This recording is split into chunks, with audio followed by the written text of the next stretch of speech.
Hello, public. This is Rose-Colored Classist, a topical news comedy podcast, and I'm trying out a new line.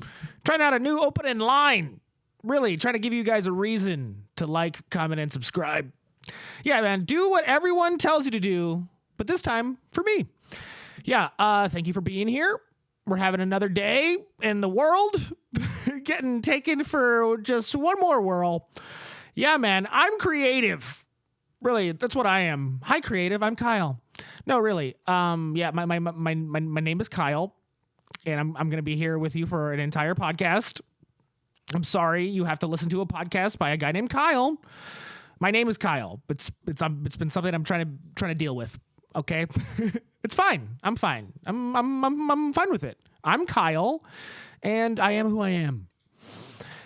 And right now, I'm with you, and that's what it is. Okay. My name's Kyle, and we're just running with it. I'm gonna go with it. All right, that's what they decided to name me. What can I really do about it? Okay, they explained to me why they named me Kyle, and I don't get it, but that's what it is. And I am a Kyle, by the way, if not in his most stereotypical form. Really, people out in the world, they say the name Kyle, and I look at them. They go Kyle, and I just what? This is who I am. Yeah, when I talk to myself, I call myself Kyle. Really, not much I can do about the situation. I'm a Kyle. I am a goofy, loud, Americanized moron. A true Kyle. And really, what else can I say about the name? The name of the guy, of the podcast you're listening to right now. What else can I say about the name Kyle? That sometimes it's used for, fat white women and occasional rich black guys, and obviously a famous cartoon Jew. What else can I say? Come on. I am as I am. I'm here with you, here, just as I am, all right? And to be anything different, I'd probably have to take a massive dose of psychedelic compounds, which is a possibility now. Shout out to our comedy overlord right off the mothership, Mr. Rogan. Thank you. Mr. Rogan, he's actually still laughing at Donald Trump's jokes right there in Austin. He's still laughing about him, just sitting in his sauna, just laughing about what Donny said. Yeah, he went to the White House. He, I'm sure, apologized for talking shit on the podcast. Yeah, he goes, I was just joking about the FBI. Just joking about the FBI, but I am serious about THC. Yep, he's serious about THC, DMT, and I guess DJT, baby. Yeah, man, DMT. Donald Trump's bringing it to us. Thank you, Joe. Joe, get the lying psychopath to give us drugs, please. If you could do that, that'd be nice. We all want the drugs. Be really easy. Yeah, man. The FDA, it just approved Ibogaine. It's just trying to approve Ibogaine, and I did have a guest lined up to talk about it, but he decided to do Tim Dillon instead. Mm-hmm. No, I had the exact same guest booked as the Tim Dillon show, but I got bumped. I fucking got bumped. No, he went and did Tim Dillon, and motherfucker bumped me. I'll remember that. Maybe I'll catch him again when he's back around on the circuit. Yeah, the veteran, emotionally balanced enough to kill. Not here to ruin his bit. Really, just taking a moment. A huge complaint. From here at the bottom of the podcasting business, I'm at the handle of the racket. On the handle of the racket, the biz, and Timmy D, he does his whole pod on Saturday on the Palantir manifesto, and I was totally gonna do that. I was gonna do that. No. I was gonna do that since I heard about it last fucking Tuesday. All right, today it's fucking. It's Tuesday again. Is it Wednesday? I don't know. It's late. Doing this podcast late. And Timmy, he does his whole pod on Saturday and totally stole it. I was gonna do my own pod on Palantir after Tim Dillon, and he just making me out to be a hack. Really, I mean, it is nice to right here with my 8 viewers last episode of probably 12 days ago. And it is nice to see that I am on the right track. I am on the right topical track. I was going to do the same material that the leader of the business is in. And, that's a good sign, right? It's a good sign. Actually, I'm still going to do it. I'm still going to do my stuff. All right, I am. Okay, because my stuff is different. Tim, honestly, not funny enough.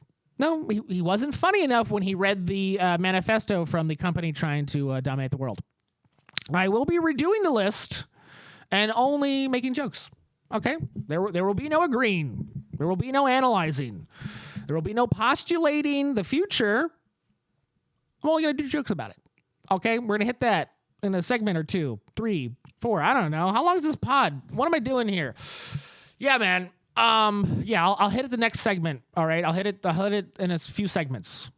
And by segments, I mean the moment from when I get up from this plastic desk and chair inside my studio apartment and hit the start-stop button of my 9-year-old DSLR. Yeah. The segments I do when I hit the red button on my H6 Zoom. Right on. But first, before I really get into it, hey, comedy, May 8th. There's a comedy show. I book and produce it. I set up and organize it. I hide from the spotlight. That's what I really do. Mount More Comedy. It's part of Netflix as a joke. All right? Me, KRG, comedy, a part of Netflix Los Angeles Comedy Festival. Huh? What now? Huh? Everyone is on it. Don't look at all the insane amount of people on it. If I'm on it. Anyway, I will not comment further. I'm not even really on it. It's not even I just helped the show of the guy who's really on it. Yeah. And I'm gonna not comment further. No more comments. Okay. I would just like to take a minute to thank Netflix and pledge allegiance to them. I pledge allegiance to Netflix. I swear fealty. And I get what I get. Yeah, man. You get what you get out here in the what? In the show business? Yeah, man, you just get what you get. I mean, as a producer of content, am I really the one choosing who's popular, who's wanted? No, I'm not. You guys are, the people. And the people have chosen their vehicles. They have decided how they want to do it. I mean, really, as a person trying to be entrepreneurial, get involved. Yeah, the meritocracy, it's pretty funny at this point. It's a bit of a because maybe it is a meritocracy just right after it isn't. Okay, yeah, I wanted to participate in the meritocracy, but I got to get through a bunch of stuff before that. I mean, really, how does stuff get up to your fucking face in the first place, right? No, think about it. Look at your fucking wallet, man. You pay the streamer. You pay the fucking website with the tickets. All right, man. You pay for the algorithm, and you get what you get. You get what you get, and it's not me. All right? Yeah, man. You paid someone to pick who and what you like. All right? That's the deal, actually. That's what you do when you fucking open up the phone, click on the Explorer, your Mozilla Firefox, you get on the Chrome. I mean, sure, there's options. There's options when you're out on Safari. But, I mean, look at them again. And are they really? Come on. Come on, guys. It's so clear. They pick, and you swipe right, and you swipe left. Okay? That's what it is. And it is a dangerous game to let you match with someone's content. Because really, I mean, you match, if you find what you've been looking for the whole time, you are on your way to not being a user, not being a payer. It is a dangerous game to give you the perfect match. Because if they do that, then you'd be done. You'd be dumb. You'd be dumb, and they're dumb, and we'd all be done. All right? If you get what you need, no, you can't have that. You can't have that, all right? If you get what you need, maybe you can finally go to sleep, and can't have that. All right? Doubt it. No, you got to be scrolling, okay? No business, no creator can fulfill your needs completely, all right? Not now. It is a bad idea, okay? You cannot do that in the inflationary attention economy of these here United States, Okay? Because a lot like dollars, your needs need to grow and grow and grow until they become worthless. Okay?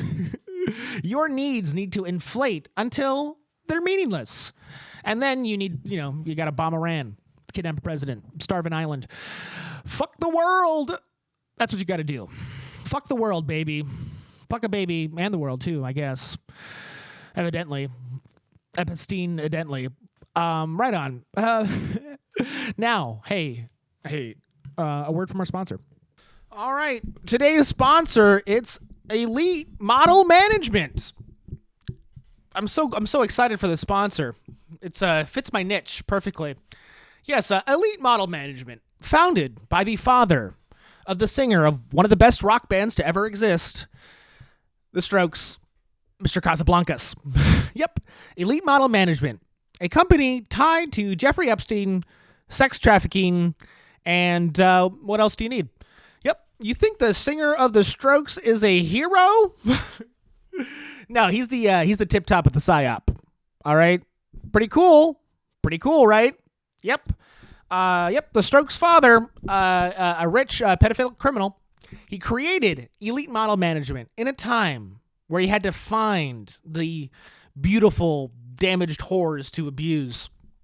At least before, OnlyFans put them right in the palm of your hand. Yeah, Elite Model Management, where everything is a lie and we've destroyed all things sacred. Warning, Elite Model Management is no longer in business because everyone has committed suicide. I'm kidding. They're still in business. What? Why are they still in business? What the fuck? No, women don't join them. Women can't join them. Please don't join them. This podcast is sponsored by Elite Model Management. Please do not join them. Okay, back to the show. All right, we're back. Yeah, man, I do like to spruce up these ad reads. Put that wonderful comedian touch on the ads that all the fans love so much. Yeah, I'm a comedian reading an ad. What was so wrong about what I just did? Am I going to get sued? No, I'm on drugs, guys. Don't worry. Yeah, I would just like to take a minute here this week. I would like to chat it up about hallucinogenic drugs. Just loosen up. Talk about some felonies. Talk about some felonies I have personally committed. I mean, really, remember those times we committed crimes? Remember? Do you remember? It was all kind of hazy. You were on drugs. Right. But dude, drugs shouldn't even be illegal in the first place, man. Right. True dat. They're working on it. Thank you, Joe. Thank you, Donny. Yeah, man. Donny T. Really, he's taken down weed on the drug schedule. He's making it less bad or whatever. And that's great news. No, I'm very happy about that. I don't know about you, but weed becoming more legal, that actually makes up for all the dead people these last 8 weeks of war. I mean, excursion. No, hey, really, guys, if we bomb another school and it's then written into law that every state must treat weed like alcohol, I think that's worth it. I think that'd be more than worth it. Okay? I mean, come on. You think I wouldn't kill people to smoke weed? You think I wouldn't do that? Dude, I am up here every pod just fucking ruining the paint in my apartment. Okay? I am smoking ganja in an enclosed space. Come on, really. Guys, if the extra $3.50 in gas I'm paying is so weed can be a little more legal, I mean, that's interesting. I'm listening. Is that the plan? If that's the plan, I'm kind of into it. I mean, I don't know. The idea that we're using our tax money so veterans can go into a K-hole. Maybe tell me more. I don't know. Gas, weed. Let's make it all legal. Really, guys. If I pay ExxonMobil 20% of my income, can I finally smoke a doob in Arizona? Can I go to Utah and finally be cool? Is that possible? Right on. All these drugs getting real. They're helping people. So nice. Yeah, you'd help me. They help me. All right. God knows what I would do without this shit. And really, I don't like to do hallucinogenic drugs anymore. Because if I'm honest, I've done enough. I've done enough. I did a lot when they were illegal, and they did help me. Yeah, my perspective is permanently shifted. Whoa, where am I? No, I've done a lot of hallucinogenic drugs. Okay, I have. This is why my haircut looks all so looks like a fucking just it's melting. All right, yeah, these glasses don't come out of nowhere, guys. Okay, and yeah, as to the drugs, I guess they help my PTSD from getting whipped by my dad from when all those people bullied me in school. From all the years I lived in my car working as a manual labor monkey manager janitor while trying to be a stand-up comic. They helped me so much get over the fucking horror that I have put upon myself by not actually pursuing a profession that could make some fucking money sometimes without well, a profession I'm at least good at, right? I mean, yeah, the drugs, they have value, but, only to a certain point.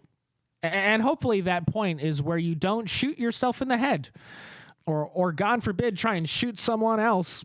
Because as I'm sure you heard, check it out, the president, they tried to shoot him. Guys, look at this. A little hot attempt on Donny. Fucking false flag conspiracy. Right on Donny right there. Gosh, the guys, they call it the correspondence dinner, but some Torrance teacher, he tried to make it the corpse-respondent dinner. All right. Right on. That guy, MK Ultra, for sure. And this is how you know, because Donny, he just goes on yapping right through it. Donny I swear, he is talking more than ever. This is the most talkative he's ever been, okay? And these interviews he's doing, the things he's saying and posting on his truthin', I mean, dude, Donny, not every time someone mentions fucking pizza and grape soda is a personal attack on you. All right, Mr. President? I mean, really, someone give Donny some fucking Ibogaine, okay? The brother needs a perspective shift. Not everything is an attack on you. Jesus. And the people. All the people around him. The reporting. The accusations of dementia against Donny T right now. I mean, you think? Do you think? I get, yeah, he's erratic. He's bouncing off the walls, fucking saying whatever the fuck he wants. But, I mean, last 15 fucking years, I don't know if you guys can tell, but that's Donny T's whole thing. His whole thing is like the explicit exposure of the real personalities of the people in power. That's why he's in there. I mean, like, yeah, like this time with Donny, it's so sweet of him. We finally get to see people as they really are. Yeah, the corruption abound. Corruption obvious. Yes, corruption. It's a little less than covert at the moment. But you want to start calling Donny T nuts. I mean, I think whatever he's been doing is kind of par for the course. All right, fucking the golf king himself. I'm using an appropriate idiom right there. Yeah, I mean this guy. He's been around forever. He's fucking 80. All right, you didn't understand his personality by fucking season 4 of The Celebrity Apprentice. This is whatever the fuck we get with this guy. This is what we get with him. Call him dementia? I mean, dude, it's not a stretch from his regular fucking personality. All right. Yeah, I mean, come on. And you think his behavior is that different from all the other people in the executive branch? Do you think his behavior is really that different from fucking Hegseth Patel? Come on. I mean, yeah, sure, those two guys are hammered out of their mind, but still, Donny, I mean, yeah, he's permanently fucking fucked up. Gosh. You want to know what these people are really like? Yeah, join the party. Yeah, who? Who are these powerful people? Who are they? It's so mysterious. Why are they saying such insane things? Maybe they're all insane. Maybe they've always been insane.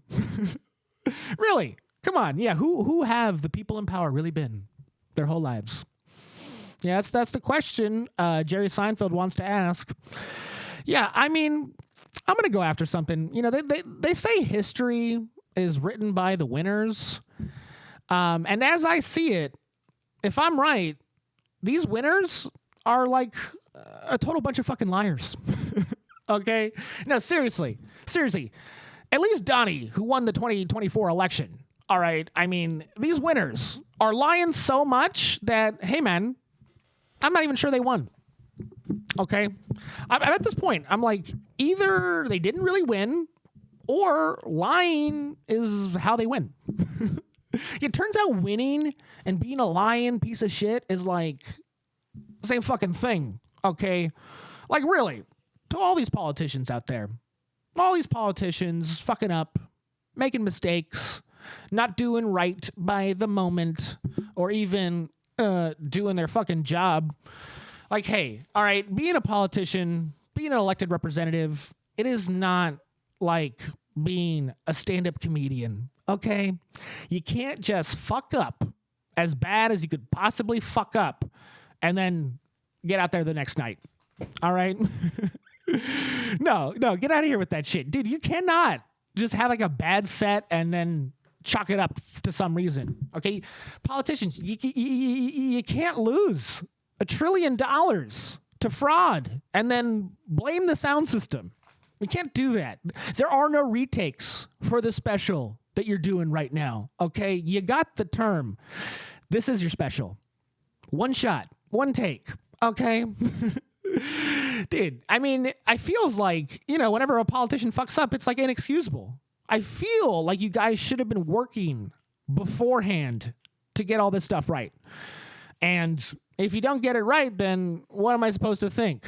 I mean, these guys, they get in here, they're like, I had no idea. I had no idea what it was really like. Just surprise after surprise. I'm getting my footing. This is the first year. It's only not been 9 weeks. We're getting our footing, guys. We've only been doing it for a amount of time. Fucking Christ. There are no excuses, guys. This is the only performance you get. This is the only fucking performance you're gonna do tonight for the rest of your fucking life, okay? And hey, if I were to give the Trump administration a grade, you know, if I'm referencing the clip of the governor's debate that I'm gonna play later tonight, if I were to give him a grade, it wouldn't be a good one.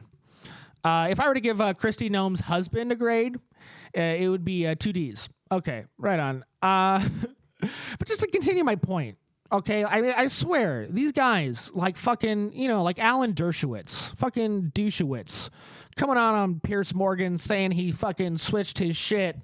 Yeah, the fucking whirling Dervishowitz, changing his mind, fucking bringing us to the Dearthowitz. I mean, you know, I mentioned all the cabinet members last week, but it's just like, what are you doing? You guys have fucked up so completely and entirely. How are you still here? How do you keep doing it? Every single one of these guys is fucking, you know, Jeffrey Epstein up and down. Known liars. You know, at the minimum, they're like, you know, known to be wrong about a lot of previous important fucking issues.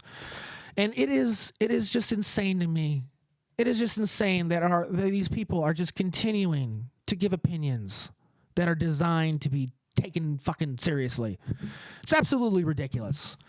They've all failed. They've all failed, and we're still with them. You don't get the next shot. You don't get it. You just don't get it. I mean, you know, I'm listening to these opinions about Iran, about what Israel is, and it's like, hey, maybe you're right this time. Maybe you're right. But after you lie about fucking Jeffy Epi, you fuck up, you know, the Middle East for the last 20 years, how am I possibly hearing you chime in? Okay? The only sound I should hear from you is the sound you make when you bang on the bars of your jail cell. All right? I mean, it's just all so nuts. Let me hit the first segment. All right, let me do the next segment. Let me just sum up that last little point right there. I'm gonna play this guy. He was on the Jimmy Dore show, and I just wanna let him wreck some fucking easy points about the Iran war. All right, just I'm gonna do my best to get his message out while we can. Okay, so please play it. I'm asking myself to play it. Okay. We just had on someone who was saying that Iran has been the number one chief sponsor of terrorism in the world for the last 47 years, and it's a lie. Okay. It's a bald-faced lie. Go back to just check it. Don't take my word for it, folks. Go look up every year. The State Department publishes, it's now called Country Reports on Terrorism. When I was there, it was called Patterns of Global Terrorism. And do it on whatever AI search engine. Since 2000, the number one sponsors of terrorism have all been, you could put it as the United States or Saudi Arabia or Israel, but not Iran. Most of the terrorist acts, 90% of them have been carried out by radical Sunni groups that have carried out attacks against Iran. That is one of the biggest lies out there. Oh, Iran is a sponsor of terrorism. But here's the other point. We say, well, they've been killing lots of Americans. Okay, let's go with, that's say through their proxies. So they fund Hamas and Hezbollah. All right, let's use the proxy test. Hamas and Hezbollah combined have probably responsible for less than 3,000 American deaths over the last 46 years. And actually, because Hamas didn't start until 87, Hezbollah started in 82. So, okay, we'll go back 44 years. But the United States backed Iraq. The United States provided chemical weapons to Iraq that were used against Iranians that killed over 350,000 Iranians. And then we get people saying, well, they chant death to America. No kidding. We're pissed at them for killing 3,500 Americans. And we did it. We upped the scale a little bit. But not only that, we have continued to fund, organize, and arm a terrorist group. It's called the Mujahideen al-Haq, MEK. It was a designated foreign terrorist organization in 1997 by my old office at State Department. And then in 2012, Hillary Clinton and Barack Obama said, never mind. As long as you're attacking Iranians, it's okay. And they carried out assassinations. My old outfit, the CIA, started funding them, training them, and organizing them in 2004. So like I said, this crap from American politicians and leaders trying to figure Iran is this big sponsor of terrorism. Sorry, it's a lie. I'll debate anybody about it, anytime, anywhere. All right, that's just, fucking some info for you. A perspective that maybe you haven't heard before.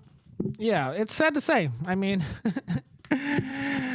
we're not the good guys. Oh, man. Ah, my worldview. Gosh. It's so crazy to think that there are multiple parties holding the world together, and it seems like the USA is the one trying to keep everyone apart. Oh no. So sad. Oh no. And why do we do that? Like, economic gain? Are things so great here? For me particularly? I mean, what? Is that a fear? Is that a fear that we, do everything that we accuse others of? Or are we a hypocrite because we're all afraid? And I get it. I mean, the Cold War, I guess it makes sense to fear communism. They went and killed everybody that was worth a shit. And it does seem like you do need to avoid that at all costs. And, here we are. I mean, we did it. Didn't we do it? America's been at it forever, and we did it. 92, 91, we did it. We made everyone love money again. Isn't that nice? We made everyone love money again. Even the Chinese, especially the Chinese. Yeah, we made everyone love money. Isn't that something the good guys would do? Like, it's just, whatever argument's going on there, like, I guess, worrying about nukes is worth it. If there's a 0.001% chance that some guy's going to use a nuke, hey, maybe you got to kill him. Maybe you got to. It can destroy the earth. It can do it. But I guess, we've all done that logic train in our heads. I mean, the reality even has been worked out, right? As more people fucking, get the bombs. The war games have been done. Anybody uses one nuke, we're all getting fucking nuked. There is no tactical drop to be had. All right, you drop anybody in the world right now. You drop one nuke on any landmass, you're fucking getting nuked right back. Okay, didn't you hear that fucking China threatened to nuke Israel? Didn't you hear that? Fucking Pakistan, India. We're all threatened to use them if you do use them. Game that one out for you, huh? You think Iran would use one? Look how smart they've been. I don't think they'd do it. Yeah, they'd get nuked too. If Iran uses a nuke, they get nuked. They also get nuked. I mean, just like the fucking Beard guy said, all right, those Iranians, they wouldn't even use chemical weapons. And that was the 80s. Okay? They wouldn't use chemical weapons in the 80s. All right? Yeah, because blah, blah, blah, against their religion. Maybe that's a good thing. You know, isn't it obvious? Isn't it obvious that nukes force everyone to be friends? Isn't that what they really do? Mutually assured destruction. This is the path to peace. It led to peace. 30 years of mutually assured destruction led to Russia stop being that. No, I guess I'm wrong about everything. No. Let the neocons win. Fuck the CIA guy. Fuck Jimmy Dore. Let him win. Let him win. I don't know. It just seems like, you know, if anybody out there thinks they can get the edge in the long game of life, there will never be peace. There's never going to be peace, only brinksmanship, unless we, you know, accept the reality that, you know, we're all going to die. I mean, that's what's sad about it. There is no real edge to be had in life. There's nothing you can really, really gain, okay? Because look, man, I'm dying. You're dying. You're an unhappy person living. You're an unhappy person dying. You're living glad. You're living fucking sad. I mean, and if you think anything means something besides your inevitable death, you're just making that up, bud. You're just making it up so you can feel better about the fucking rotten deal we have here on Earth. And I don't hate you for it, but we're just, you know, everyone's talking a bunch of shit, getting crazy with it, doing stuff that they don't have to, not realizing the actual ends, not really accepting that, you know, whatever thing you got going on Earth ain't fucking good enough. No matter what, actually, it'll actually never be good enough. So maybe what you got now is by default okay. Yeah, man. Talking about a bunch of made up bullshit. I'm finally ready to talk about Palantir's PowerPoints. The Palantir PowerPoints. A manifesto. Yes. A manifesto, a totally reasonable thing to release as a weapons company with near infinite power. Totally cool. A manifesto. It's something found in trans shooters' backpacks and multi-billion-dollar murder companies' websites. Manifestos are tight. I actually wrote my own manifesto when I got out of high school. I don't know if it really had that connotation at that point. I was pretty ignorant. I mean, I took a class, and I took a class that wanted me to write a manifesto. And, you know, I don't know. Complicated. But manifestos are tight, and I want to read theirs. I will not read the fucking shooter for Donald Trump's manifesto. I'm not going to do it. Okay, I swear to God, I heard in his manifesto, he says this guy who tried to shoot Trump at the White House Correspondents' Dinner. He said everyone in the government's terrible except Kash Patel. That's in there. He rails about everybody and then goes, Kash Patel's a good guy. And that's how you know the FBI wrote it. All right? You think it's a conspiracy? Well, the shooter's manifesto talked good about Kash Patel, and even an insane man would know that's Kash Patel's fucking garbage. Right on. Palantir, their manifesto. I do want to show you this video first of what Palantir does, actually. I mean, it's all so mysterious. I heard that Palantir is fucking doing Partiful. Someone told me that fucking Palantir is like the main shareholder of the cool text company to get you to come to my comedy show, Partiful. It's terrible. Anyway, look, but this is what Palantir really does. Check out this video. It's actually pretty cool. This is Maven Smart System, Palantir's software as a service product that we are deploying across the entire department. As you can see, it's not just one data feed, it's multiple. And instead of having 8 or 9 systems for those decision makers to look at every single day in order for them to make decisions, you then fuse it into a single visualization tool. The single visualization tool allows you to select, deselect different types of data, look at different approaches to data, but more importantly, action from the same system that you're trying to develop your workflows around. Once you have a detection that you want to actually move into a targeting workflow, for example, this is what we do. Left click, right click, left click, magically, it becomes a detection. That detection then gets moved into a workflow. This is standard digitized workflow, but I want to walk you through it quickly. You have different types of targets that are identified on the left there. Every single column produces a different type of decision-making process. Once you have that decision and you're trying to actually action that process, we now move into COA generation, course of action generation, where we are automatically, via a number of factors, trying to identify what the best asset to prosecute a target looks like.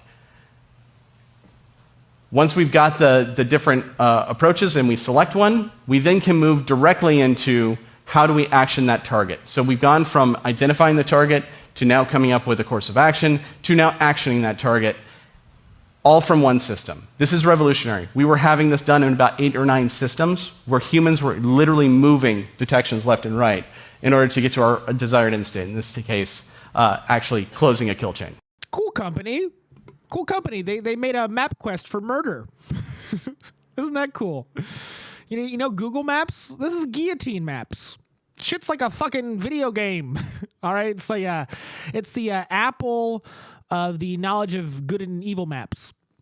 Right on. It's a video game, digital risk shit. Moving the tanks. God. Yeah, these nerds. Look at what they're doing. This is what the fuck these guys do. All right? This is what the fuck these guys do, and they wrote a manifesto. Right on, and I'm going to read it. Yeah, Tim Dillon, he went down all 22 points, and so shall I. And everything I'm about to read is strictly in the manifesto, okay? This is not a deliberate piece of comedy. It's a real reading. Okay, so I'm going to do it. Let's do it, baby. Yes, let's bring it up. Bringing it up. Ah, look at this beautiful list. Hot list. Okay, hey, first, Silicon Valley owes a moral debt to the country that made its rise possible. And it's a moral debt because everything they do is wrong. And the engineering elite of Silicon Valley has an affirmative obligation to participate in the defense of the nation by doing more wrong things, like murdering people and psychologically terrorizing them. The things they're good at. Okay, number 2. We must rebel against the tyranny of the apps. The tyranny of Palantir must remain rebellion-free. And is the iPhone our greatest creative, if not crowning achievement of civilization?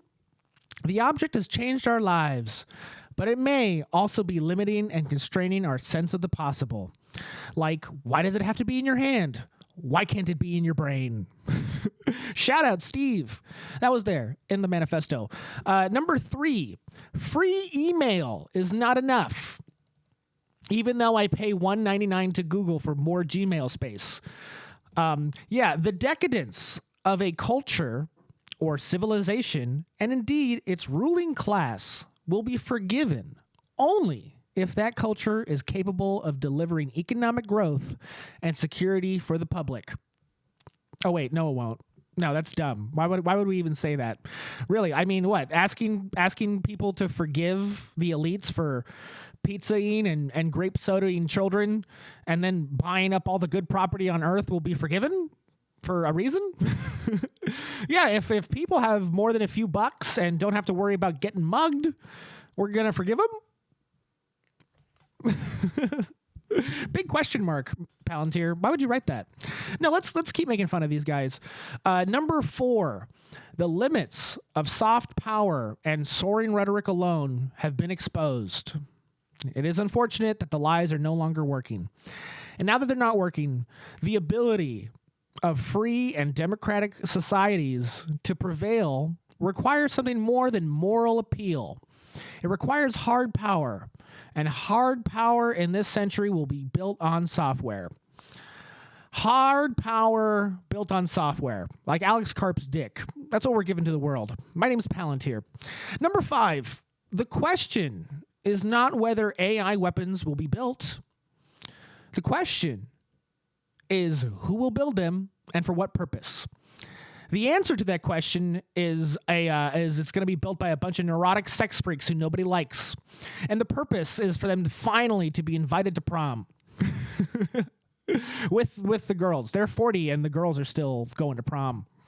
Yeah, our adversaries will not pause to indulge in theatrical debates about the merits of developing technologies with critical military and national security applications. They will proceed. And that is a total assumption, mostly based off of our own behavior. Number 6, the national service should be a universal duty. And we, as a society, should seriously consider moving away from an all-volunteer force and only fight the next war if everyone shares in the risk and cost. And only if we adopt janitor, comedian, process server Kyle Roderick Ridley's political ideology of libertarian fascism.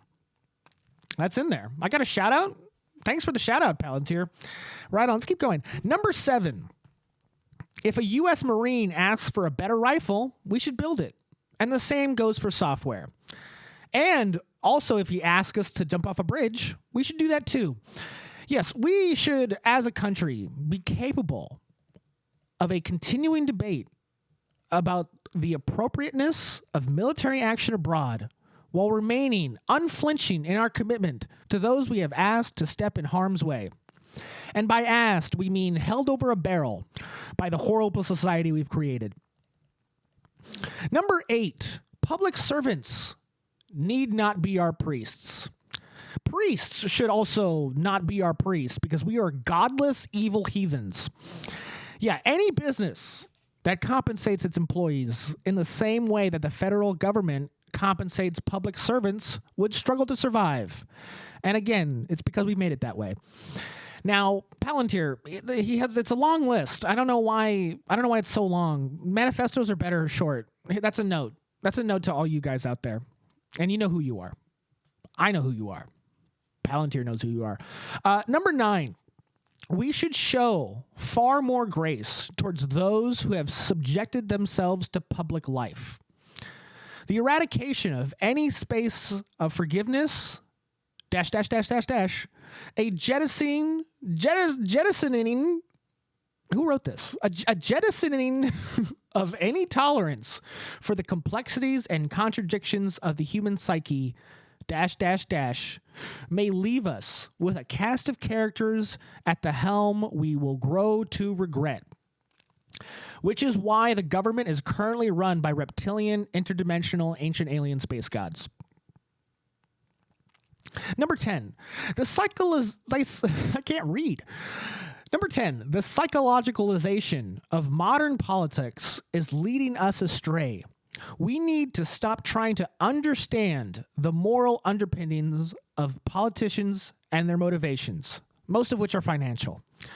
Yes, those who look to the political arena to nourish their soul and sense of self, who rely too heavily on their internal life-finding expression in people they may never meet, will be left disappointed. Which is why we're going to put computer chips in everyone's brains and give them the nourishment that way. Number 11, our society has grown too eager to hasten and is often gleeful at the demise of its enemies. The vanquishing of an opponent is a moment to pause and start jerking off really quick, really hard, and not rejoice, but only just bust a nut. That's what they say. That's what Palantir says. Yeah, number 12. The atomic age is ending. One age of deterrence. The atomic age is ending, and a new era of deterrence built on AI is set to begin, followed by an age where time ends and the Antichrist comes. Number 13. We're locked in right now. Number 13. No other country in the history of the world has advanced progressive values more than this one. USA. And by progressive values, we mean the stock price of insurance companies. Yes, the United States is far from perfect, but it is easy to forget how much opportunity exists in this country for those who are not hereditary elites than in any other nation on the planet. Therefore, be happy with what you got and shut the fuck up, you disgusting peasants, or we'll kill you all. Number 14. American power has made an extraordinarily long peace. And the word peace we should have wrote in quotation marks, but yes, too many have forgotten or perhaps taken for granted that nearly a century of some version of peace. There we go. There, we said it there. And of some version of peace has prevailed in the world without a great power military conflict. At least 3 generations, billions of people and their children, and now grandchildren, have never known a world war. And now that Palantir's here, they're gonna. Okay, I think Tim Dillon said that already. It's been almost a week since he put out the pod. Okay, I'm plagiarizing his whole act, am I? I'm plagiarizing everything. Is that what I'm doing? Okay, I'm gonna keep going on. Number 15, the post-war neutering of Germany and Japan must be undone. The defanging of Germany was an overcorrection for which Europe is now paying a heavy price. Bring the Nazis back already. Bring them back. Yes, a similar and highly theatrical commitment to Japanese pacifism will, if maintained, also threaten to shift the balance in Asia. Please, Japan, invade China already. Japan, start attacking China right now. It'd be really good if you started attacking China, Japan. Holy shit. Number 16, we should applaud those who attempt to build where the market has failed to act. Fuck capitalism. Let the government tax money pay for everything, you morons. Applaud it. Applaud the government paying for things. And by say the government, I mean you, without your choices. Okay. The culture almost snickers at Musk's interests in grand narrative. Why is he part of the manifesto? Okay. As if billionaires ought to simply stay in their lane of enriching themselves. Is that their lane? Is that okay? Any curiosity or genuine interest in the value of what he has created is essentially dismissed, or perhaps lurks from behind a thinly veiled scorn. And again, that's only because he's rich via government contracts. These are all Palantir's words that I'm reading. Is that clear? Okay. Number 17.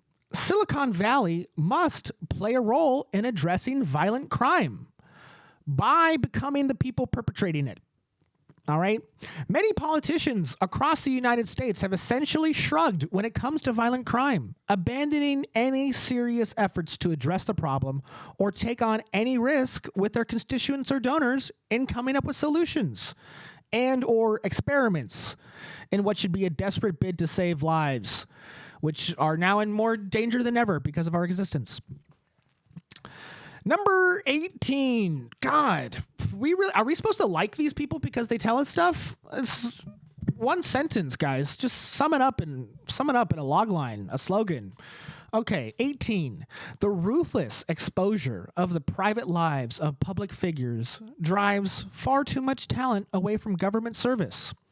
Yes, if a public figure is from an ancient occult bloodline, that should be kept secret. And I don't know why you guys would try to ruin that for them.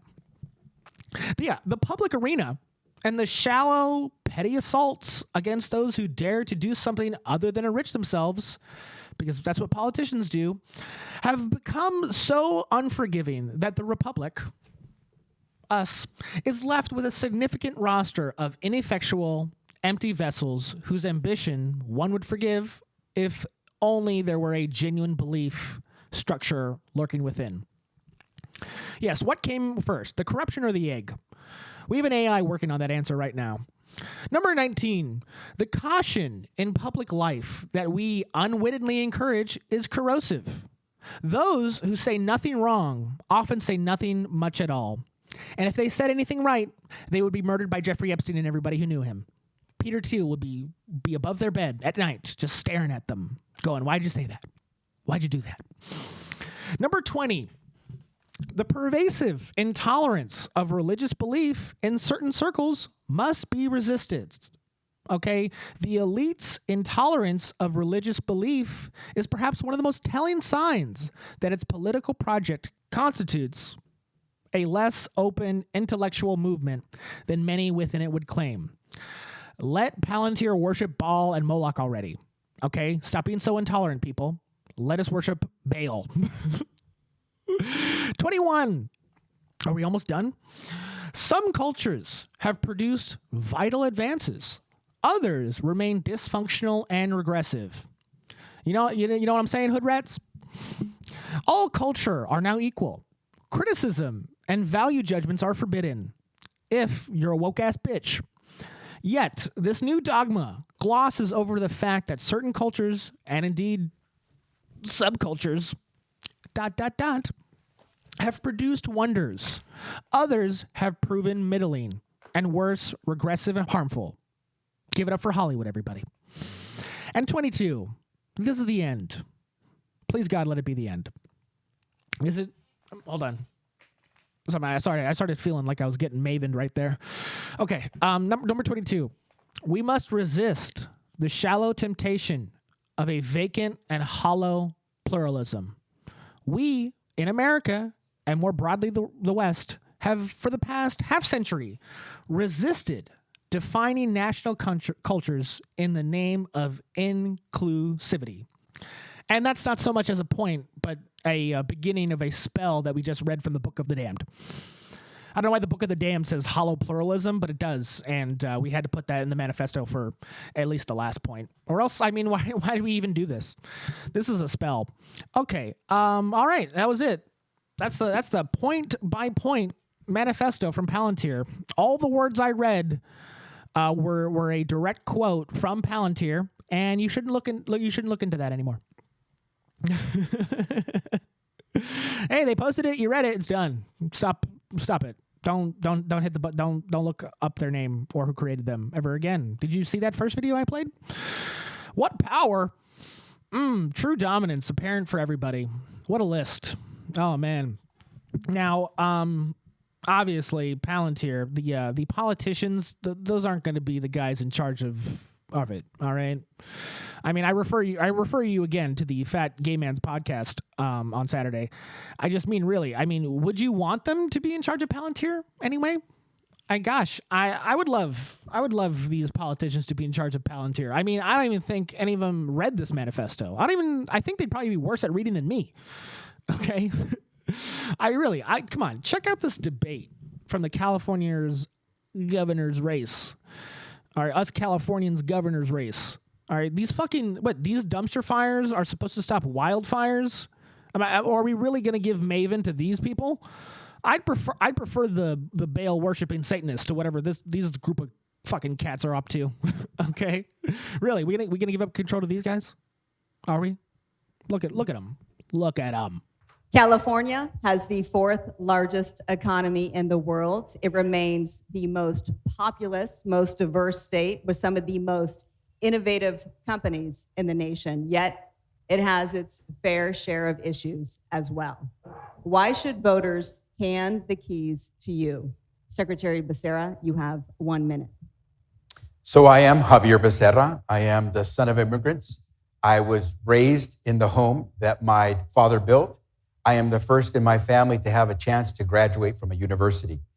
Right now, we need leadership that knows how to govern through crises, whether it's the man-made crises coming out of Washington, D.C., or if it's the affordability crisis that we see here at home. Mr. Hilton, why should voters send you to Sacramento?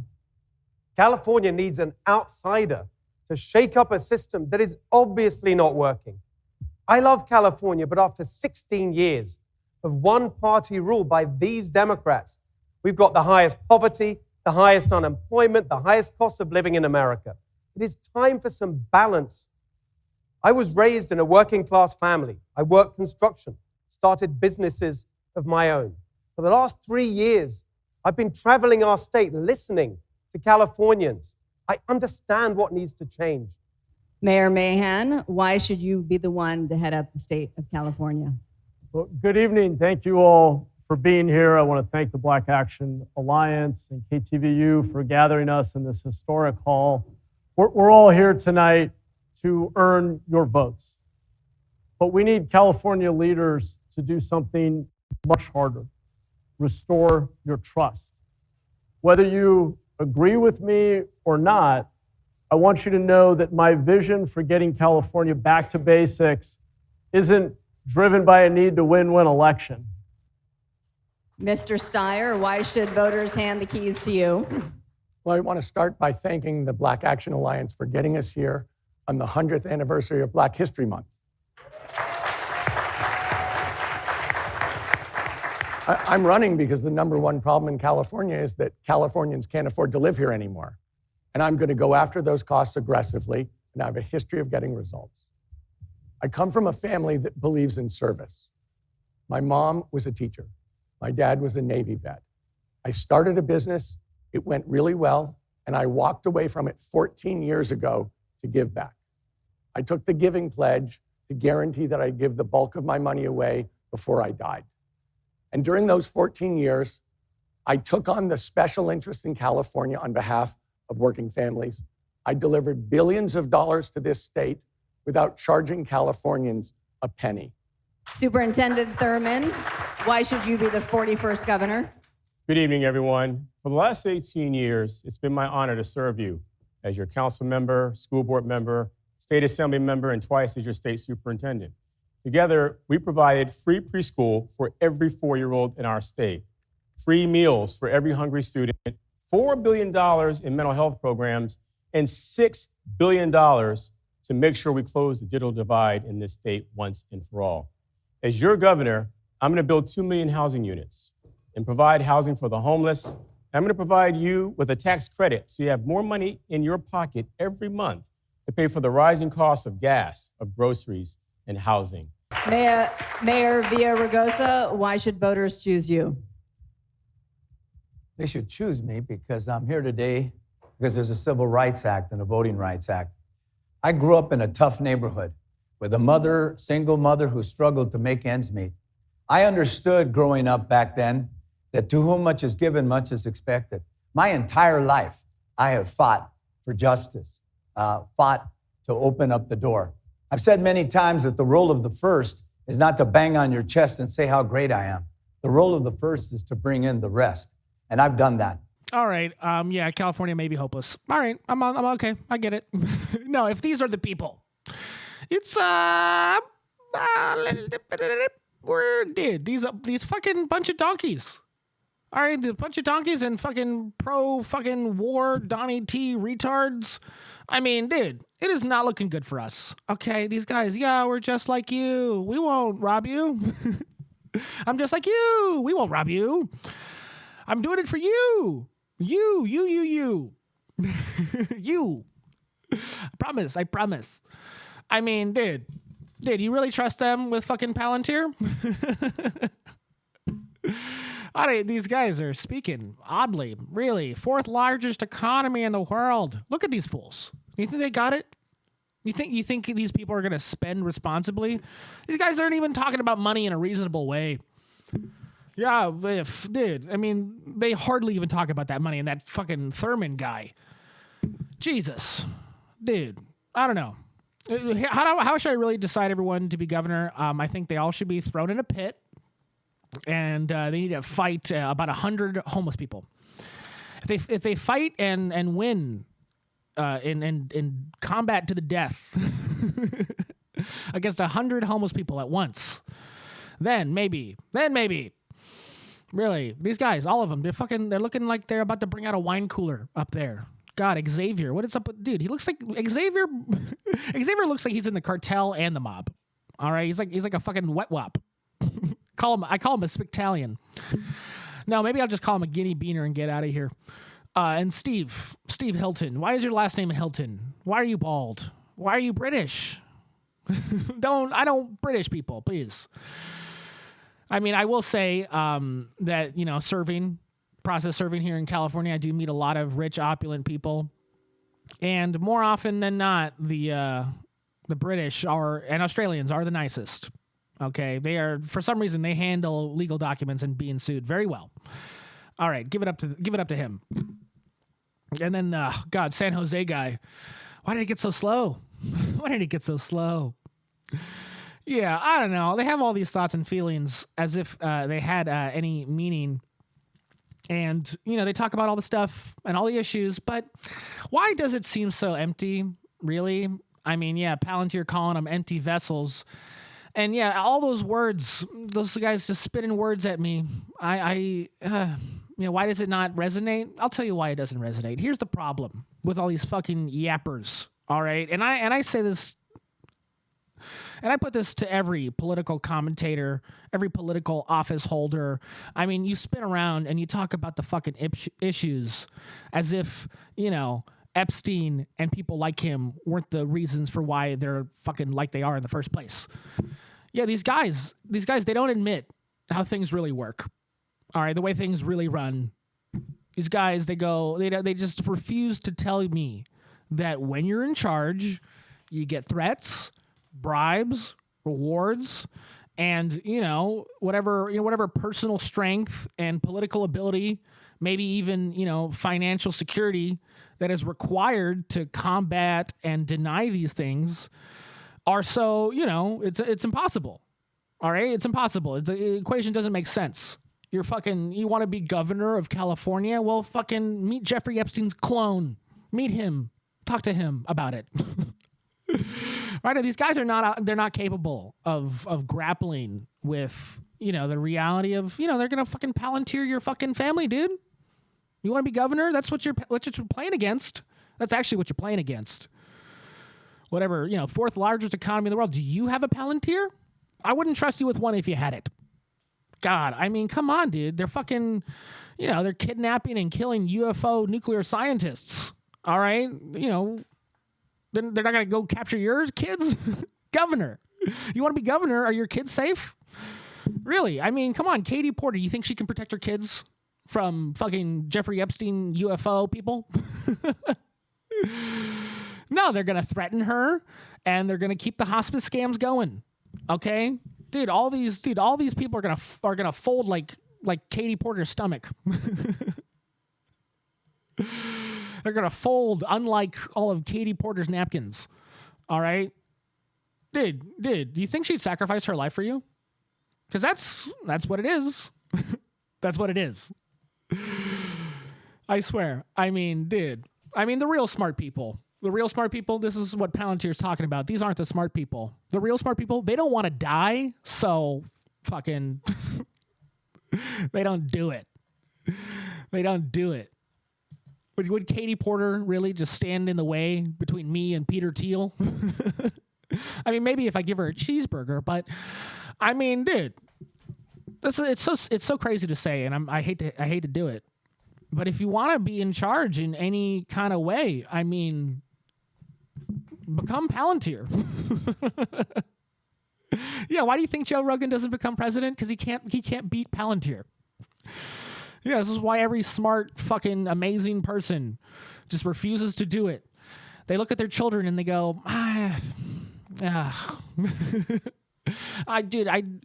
I fix the world and sacrifice my own children? No, I mean, dude, there ain't no way. There ain't no way to fix politics unless you're ready to take an irrational stand.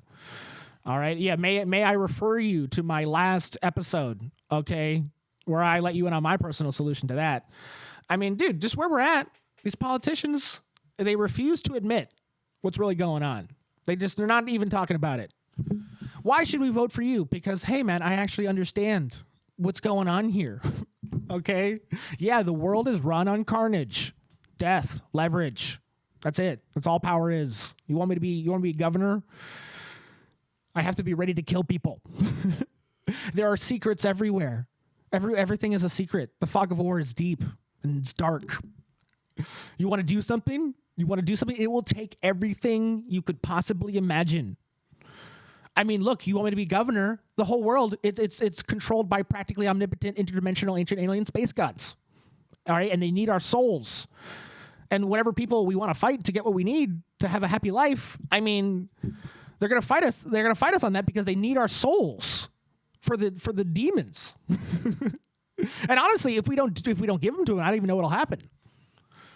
I want to be the governor, and I don't know if it's a bad idea to give our souls to Jeffrey Epstein and the sun gods. Yeah, really. I mean, dude, it's out of control. It's out of control. I mean, I started this show just to get a handle on the news, really. And after a year, it is just, the parody is alive. This show is a parody of a comedy fucking topical news show. It's insane. Yeah, this is where we're at. And why would I lie?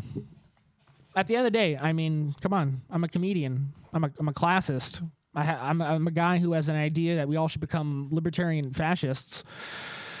Hanging out here on my small topical news parody podcast. Look, guys. I mean, whatever. Did this podcast have a through line? Probably should have talked about the Donny T getting assassinated more. That probably has more connection to the end of the podcast than I think. I mean, it was a false flag. It totally didn't happen. He did it for the ballroom. Look, I mean, it's so crazy to say, but we obviously know the world is just secretive, classified even. All right? The people that we blame have access to classified secret information. And, you go to a White House correspondence dinner, these guys, you don't think they're directors? You don't think they're writers? You don't think they think just like me, but keep a lid on it? I mean, I'll tell you how extreme you can fucking get in your head about how to manipulate people. I mean, yeah, man, obviously they would film something fake for some kind of pretend leverage. This is what I'm talking about. It's all leverage. You got to get leverage somehow. And, faking an assassination attempt, pretty good idea. This is the warfare Palantir is talking about. It's like, we're in 5th, 6th, 7th generation warfare, man. They're about to, start attacking you in your dreams. You think Christopher Nolan was joking? Come on.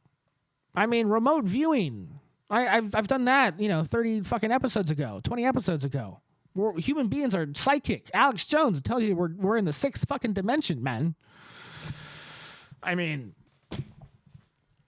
you want to be in charge of something, you want to help, all right, just be ready. Buy a bulletproof vest. Wear helmets. Walk around in a fucking box of bulletproof glass. And that was my podcast. Like, subscribe, do it, comment, tell me what's wrong. It's all wrong. Was this good? How long did it last? I don't even know. Okay. Did I edit it right? My computer is melting. Dude, the fucking thing is actually literally crashing. Telling me that the video is crashing. Palantir doing it to me. Okay.